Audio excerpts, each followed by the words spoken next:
Thank you for watching. Don't forget to subscribe to the channel. And welcome to the Mouthpiece Moment UFC 290 main card preview. I will be previewing each of the 5 fights that are on the main card. I will not be giving my predictions on this breakdown, but I will be on a separate post. So look for that on either YouTube if you're watching it here, or look for it's probably going to be on Instagram too. Really excited for this pay-per-view. Really excited for this stacked card, this stacked main card with 2 title bouts, 2 title fights. One, the unification match for the featherweight title between undisputed champ Alexander Volkanovski and interim champ Jair Rodriguez. Gonna be fucking sick, and you know it, and if you don't think so, I hate you and I hate your face. And also, we have a rematch between flyweight champion Brandon Moreno and Alexandre Pantoja. It's a rematch. They fought once. Actually, you know what? I'm not even going to tell you that. We're going to wait till that fight comes up, but it's going to be great. There's a possible title challenger elimination match in the middleweight division between former middleweight champion Robert Whittaker and streaking Dricus Duplessis. Jalen the Tarantula Turner gets rebooked to fight tough veteran Dan Hooker, who he was supposed to fight in March, but Dan broke his hand, so this fight had been rescheduled till now.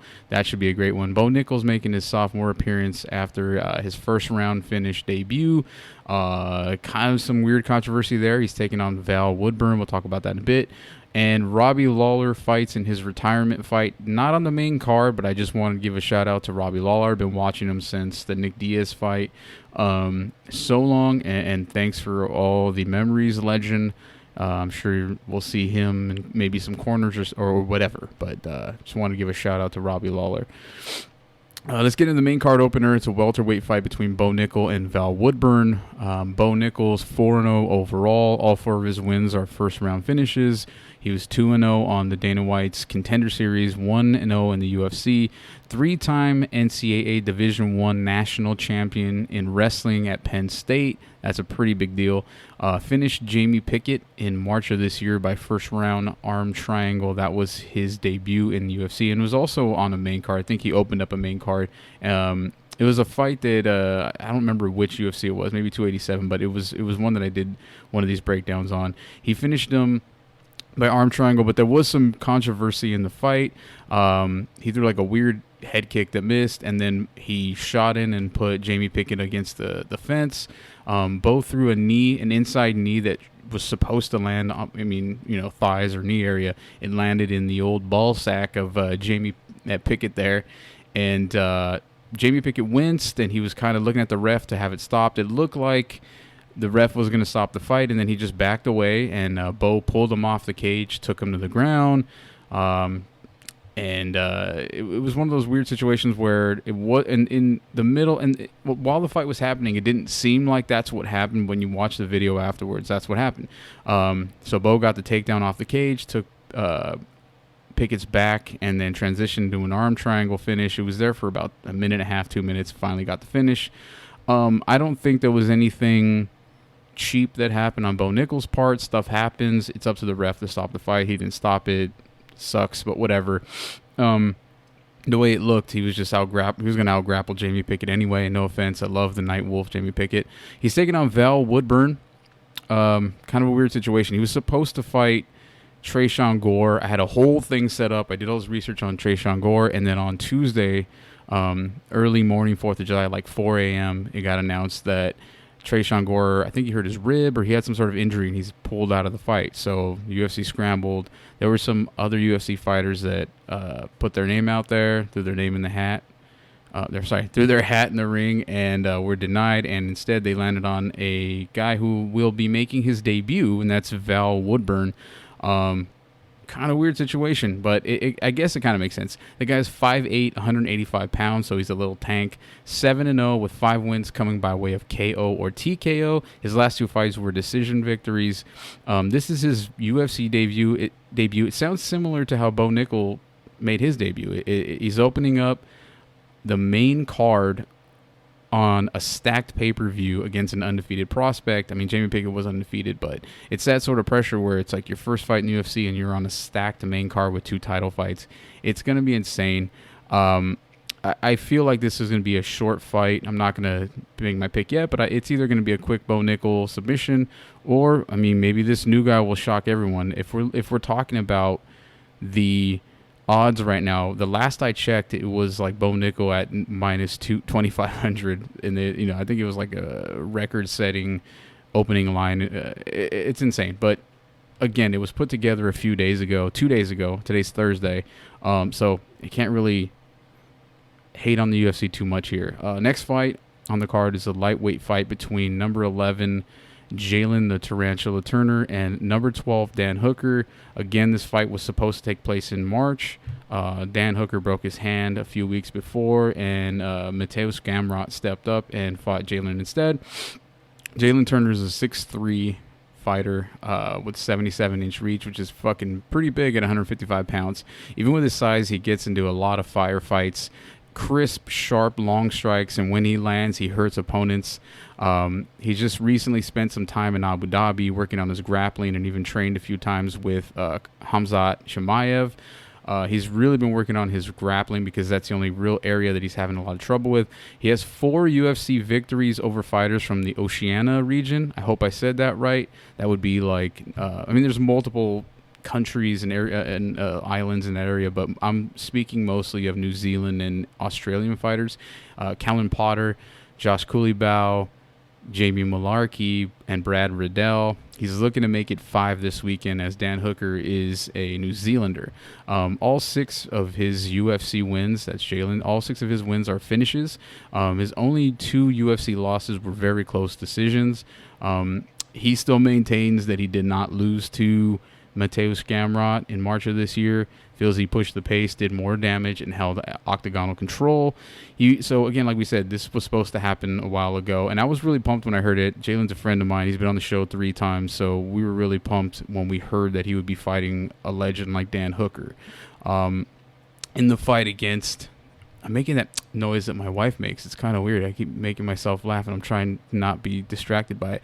Gamrot was ranked number 7 at the time of their fight. Jalen was number 10, I believe. Gamrot landed a few big shots, but mostly was just shooting for a takedown. That's kind of his style. Jalen dropped Gamrot twice in the fight, spent a lot of time kind of chasing him around. The crowd actually began to boo Gamrot as the fight ended. So the fight ended with Gamrot landing a takedown and just kind of holding him down. The crowd was booing when Gamrot got announced as the winner. The crowd booed then too. It's rare when you see a Jalen Turner fight where there's booing happening, because Jalen's sort of an action striker, and that's what most fans that go to fights love to see, and most fans in general love to see. He clearly has a chip on his shoulder about how that fight went. Pretty pissed off sounding in a few interviews. Still kept his his upbeat personality, but you could tell he's a little pissed off. I think we might see a ferocious tarantula in this fight.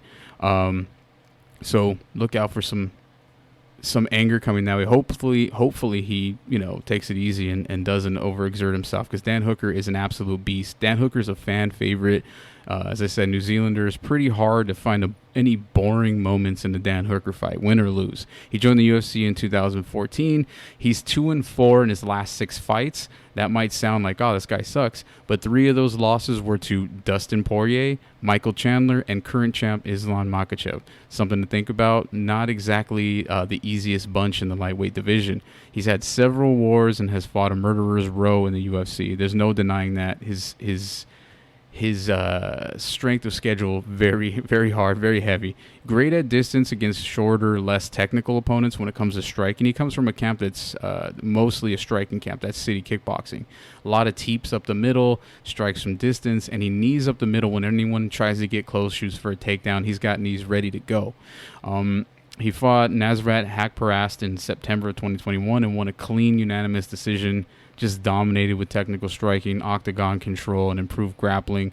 Very mature but brutal victory. He was smashing him. Stepped up on short notice to fight Islam Makhachev. Just mentioned recently that, or just mentioned a little bit ago that he had to fight Islam. It was a short notice fight. I don't remember who he replaced, to be honest, but I know he got cracked, taken down, and submitted really quickly. But again, short notice, stepped up, warrior style. He fought Arnold Allen in March of 2022. Go watch that fight right now. It only lasts a round, so it's not like you got to watch a whole lot. It's a hell of a fight. I think, I don't know, 2 to 3 minutes maybe. Allen stunned Hooker pretty early, and they just start trading back and forth. At one point, Dan drops Arnold Allen. It looked like one of those fights where you're like, I don't know what's about to happen. It's one of those fights where you get all stuck inside, you get all tense, and you're like, what's about to happen right now? And then after about a wild minute or so, Allen finally puts it together, and the ref had to stop the fight because Hooker was just taking too many big punches. So after that, in his most recent fight, Dan Hooker fought Claudio Puelles in November of 2022. Kind of a strange fight. Puelles has been on a tear. He started out great, checking a lot of Dan Hooker's kicks, and almost got a leg lock off an Imanari roll. I hope I said that right. I'm not a jiu-jitsu guy. Wish I was. But he almost got a leg lock. Dan got out of it, and that was the real last time you saw Dan Hooker in danger. He just took over and just started to dominate on the feet. Puelles just he spent the rest of the fight going for these Imanari rolls and leg locks, and he just couldn't get anything. Dan was just teeping the shit out of him. And eventually, Claudio Puelles crumbled, and the ref had to stop the fight. So what's interesting about this fight is he's now fighting Jalen Turner, who's taller. So I don't know that these teeps are going to work as well, nor the knees, if that makes sense. It's going to really be on Jalen to stay at range and pick them apart and continue this trend of smashing on the Oceania region. Hope I said that correctly. Next fight is a middleweight fight between number 2 Robert Whittaker and number 5 Dricus du Plessis. What an awesome name to say. Just sounds fucking cool. We got to be honest. A lot of people know Robert Whittaker, Australian guy, former middleweight champion. He was the king for a while. He debuted in the middleweight division in November of 2014. He has only lost to current middleweight champion Israel Adesanya, and it was twice. And I'm talking about the middleweight division. 12-2 in the UFC as a middleweight, so 12 victories, and the only 2 losses were to Izzy. And I mean, the first fight he got knocked out. Second fight was a decision. He fights with a karate style stance, a lot of bouncing, but he has a great wrestling base. So there's some deception there with fighters. He looks like he's a Stephen Wonderboy Thompson style fighter, but he can wrestle. So really super quick kicks that are deceiving and hard to read. So a lot of people get cracked. And he's just such a great counter striker. It's very hard for anybody to get a good read on him. He's so quick and athletic. He's the sharper, more technical striker against everyone other than Izzy. So that kind of tells the story of how that whole thing played out. He has victories over Derek Brunson, Jacare Yoel Romero twice, Darren Till, Jared Cannonier, Calvin Gastelum, and Marvin Vittori. If you're going to beat Bobby Knuckles, which is his nickname, you're going to have to, 1, make it ugly, 2, smash that lead leg and disrupt the rhythm, move forward and get in his face, and withstand his counter-striking, move through it somehow if you can. Good luck to Dricus. Dricus is a South African K1 kickboxer, has an awkward style but very powerful. He leaps in and kind of does, his style is a forward moving pat, just straight line swinging hooks, and it looks like it's sloppy at first, but I mean, it's been working for him. He's 19-2 overall in MMA, 5-0 in the UFC. He's only gotten a decision once in his career, and that was a bloody battle against Brad Tavares, which in a fight he won, obviously. If you love bloody striking battles, you got to watch that fight. Dricus versus Brad Tavares back in July of 22, last year. Most of his strikes are extremely explosive, wild, and again, it doesn't look like the prettiest thing, but it's very effective. It works. That's what matters. It almost looks like he's sprinting forward. He fought Darren Till in December of last year, got a neck crank victory. He took Till down in round 1, smashed him with some ground and pound, which hasn't been shown a lot up to that point. Almost got the rear naked choke. Second round, very close. And then the third round, he gets a nice takedown, moves into mount, turns over, and gets a neck crank victory very quickly. And that fight was interesting. It looked weird. Darren Till was kind of on the plummet at that point. So it didn't look so great in the first round at all. But he started to come back. Got the crowd back on his side. It's interesting enough. And then his next fight, he fought Derek Brunson in March of 2023, earlier this year. He lost round one. Derek Brunson's been around for a long time, veteran. He landed a takedown a few times, actually, against Dricus, and Dricus was put in some bad positions, survived round two, starts countering Brunson, and you could see that Derek Brunson became exhausted at that point. He actually took Brunson down. Brunson was doing that wobbly thing he does where he starts, his head's bobbing around. He looks like he's, hammered. He looks like he's wasted, to be honest. So Derek Brunson got taken down. Dricus just starts landing heavy ground and pound. Right before the end of the second round, like seconds away from the round ending, Derek Brunson's coach, his boxing coach, throws the towel in, which is something you don't see a lot in MMA. But good on him, because after the fight, not right after the fight, but I think it was the next day maybe, or a few days later, Derek Brunson retired, and probably a good retirement, because he's looked really what's weird about him is he gets into these fights and he looks good for a little bit, and then he just gasses and he looks horrible, and you just want him out of there. So good on that.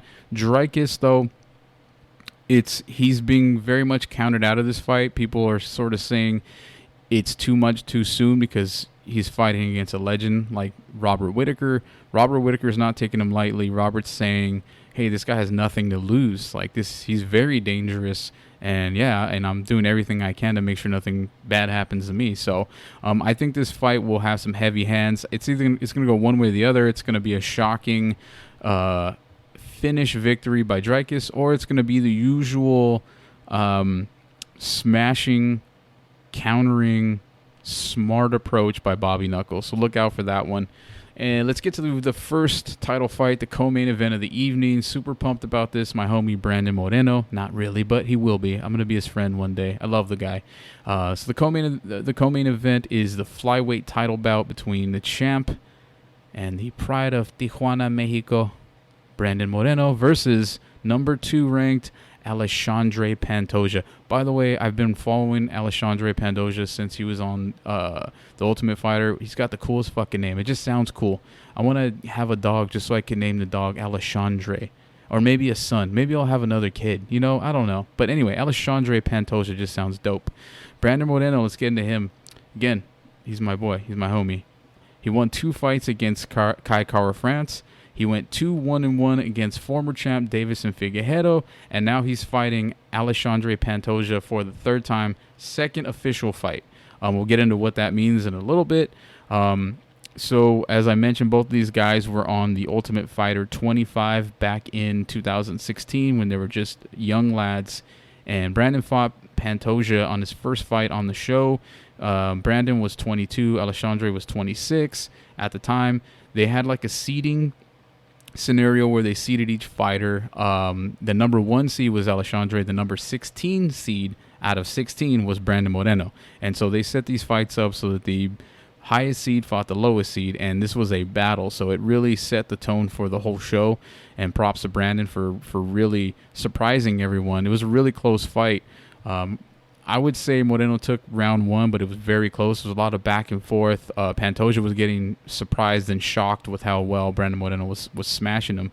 Round 2 starts, and Moreno looks tired. Looks like he kind of gave it all in the first round. He starts getting a little sloppy. Pantoja gets a takedown, goes right into back mount, and locks in a rear naked choke. Fight over. While the show was airing, and I don't know that it was that episode, but while the show was airing, weird situation, Brandon Moreno got signed by the UFC, and so like at that time he went in and made his UFC debut and beat Louis Smolka, the Hawaiian. He beat him by submission, and he ended up going 3-0 when he first entered the UFC. So that submission and 2 more. Then he lost 2 in a row and was released by the UFC. And the last fight that he lost before being released was to none other than Alexandre Pantoja. Brandon was the aggressor in that fight. But after a while, you started to notice that Pantoja was the big dog. More experienced guy. He did more damage, and he was able to take Moreno's back a few times. A lot. And if you look at Brandon's face, it was pretty damaged in that fight. It was a pretty clear unanimous decision victory for Pantoja. And since that loss, he has only lost one other time. I'm talking about Brandon Moreno. And the only other time he lost was to Davison Figueiredo in a very controversial, close split decision loss. I had Brandon Moreno winning that fight. The judges saw it another way. That was the only fight that Deiveson Figueiredo won in their 4-fight turn, I guess you could say. Alexandre Pantoja, I really got to stop saying and it's really annoying the shit out of me. I just want you guys to know that. Alexandre Pantoja, one of the coolest names ever, is 9-3 in the UFC. All 3 of his losses were unanimous decisions. Hyper aggressive, mostly known for his Brazilian jiu-jitsu, but he does have heavy hands and is always going for the kill. His nickname is the Cannibal, and I think that fits his style really well. It's very aggressive, very much like he wants to bite your fucking face off, and I think that's awesome. His last loss was back in July of 2020 to Askar Askarov by unanimous decision. It just looked like he gassed to a wrestler and didn't have the energy to finish the fight. At the time, Askarov was undefeated. He was a beast, and he was being looked at as a possible smaller version of like Habib or someone at that level. And to be honest, the decision could have gone either way. I could have seen it going either way. It was a really good fight if you like watching really good technical grappling battles. Pantoja's back takes are really the story of his ground game. It's very quick, aggressive, and deadly. A lot of guys don't get out of his back takes. Only fought 4 times since the beginning of 2020. That's something that's interesting to me for being a guy who fights the way he does and who seems to love MMA. He doesn't fight very often. And part of the reason I feel that he hasn't fought a whole lot and has never gotten a title shot is because of the aforementioned rivalry between Brandon Moreno and Deiveson Figueiredo. He sort of had to wait for that feud to end to be able to get his shot at the title. It made sense. So now we're here. Finally, Deiveson Figueiredo has lost twice. He's apparently moving up to the 135-pound division. So now Pantoja gets his chance. Pantoja is nasty, vicious, but I do feel that Brandon has upgraded the most between the two. That doesn't necessarily mean I think he's going to win the fight. Pantoja has had issues with cardio in longer fights, so we'll see if he's worked on that, because that could mean now we're talking about a 5-round fight, and we're talking about Brandon Moreno that has tons of experience in a 5-round fight. Pantoja doesn't, so I feel like if we're going over 2 rounds, we're definitely favoring Brandon Moreno in this fight. And another interesting fact before we move on to the next fight, neither fighter has ever been finished in their professional career. So it might be the first time, or the trend might continue after this one. Watch this fight. There's a very high possibility this is fight of the night, to be honest. And now let's get to the main event, the featherweight title bout. Actually, you know what? Let me get a little... Oh, that's delightful. Main event is a featherweight title bout between champ and legend Alexander Volkanovski and the interim featherweight champion Yair Rodriguez. Alex Volkanovski, if you're not familiar with him, an Australian legend, never lost a fight in the featherweight division. I think he's fought as high as like light heavyweight back in his day. He was a rugby player. At one point, I think he said he weighed like 235 pounds back in his rugby day, and I think he's 5'6". Insane, because now he's fighting at 145. He's beat former featherweight king Max Holloway 3 times. That's pretty insane. He also holds wins over Brian Ortega, Chad Mendes, the Korean Zombie, and Jose Aldo. Excellent cardio, excellent chin, excellent physical power, and a superb fight IQ. Always blending his skills with perfect game plans, and he just seems to be able to outpoint everyone if he doesn't finish them. He's not heavy, doesn't have a ton of finishes as of recently, but he's winning a lot of his fights because he's just smarter in there, tougher, stronger, and better cardio. He moved up to the lightweight division in his last fight in an attempt to become the next champ by challenging Islam Makhachev. That was February of this year. Fell short, took a unanimous decision, lost. Some people believe he won that fight, but I think a lot of what people are seeing is his willingness to get in there, his willingness to not be afraid of Islam. It could have gone either way, to be honest. Volk was able to stop a few takedowns that I think others probably would not have been able to. I feel like he took a 3-2 loss, but definitely showed some huge balls and he was having a great time in there. Didn't look tired at all. Islam was completely gassed by the time the fight ended. Had some huge moments, and I think it really helped, obviously, that they were fighting in Perth, Australia, his home country. So he had the crowd going absolutely insane. It's very hard to pick against Alex because he just seems to be able to figure out everybody, and that's something that hasn't changed yet, other than when he fought Islam. Again, Islam's, he's a bigger guy, much bigger guy. So maybe that's the key. We'll see. Yair Rodriguez is an absolute fucking unicorn in this fight game. He's representing Chihuahua, Mexico. 10-2 in the UFC. He won the Ultimate Fighter Latin America season. He has victories over Dan Hooker, Jeremy Stevens, Josh Emmett, BJ Penn, Brian Ortega, and the Korean Zombie. Fights with this high-level Taekwondo style, big flashy kicks, big spinning attacks, big heavy hooks, and is really unpredictably creative. That's how I'd put that. Vicious power. When he lands, you can absolutely hear it. You know it's a Yair fight when you start hearing those nasty smacks when he lands anything.